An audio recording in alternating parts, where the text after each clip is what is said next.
Bonjour, on va calculer la limite quand x tend vers p sur 4 de sinus x moins cosinus x sur x moins p sur 4.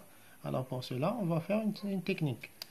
Regardez, donc sinus x moins cosinus x, il peut s'écrire sous la forme racine de 2, facteur de racine de 2 sur 2, sinus x moins racine de 2 sur 2, cosinus x.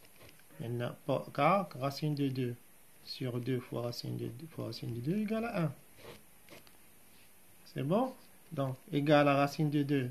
Alors, racine de 2 sur 2, ce n'est que cosinus de pi sur 4.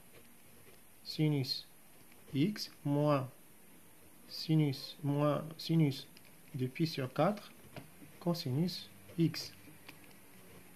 Et cette expression, ce n'est que sinus de x moins pi sur 4.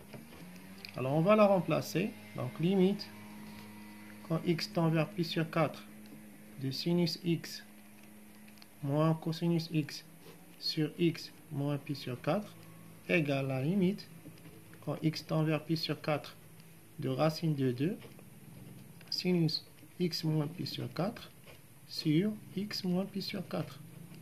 Alors, on pose grand X égale x moins pi sur 4. Quand petit x tend vers 0, grand X tend vers... quand x tend vers pi sur 4, grand X tend vers 0. Et on peut écrire que égale limite, quand grand X tend vers 0, de racine de 2, sinus grand X sur x. Et on sait que la limite de x, quand x tend vers 0, de sinus x sur x égale à 1. Donc,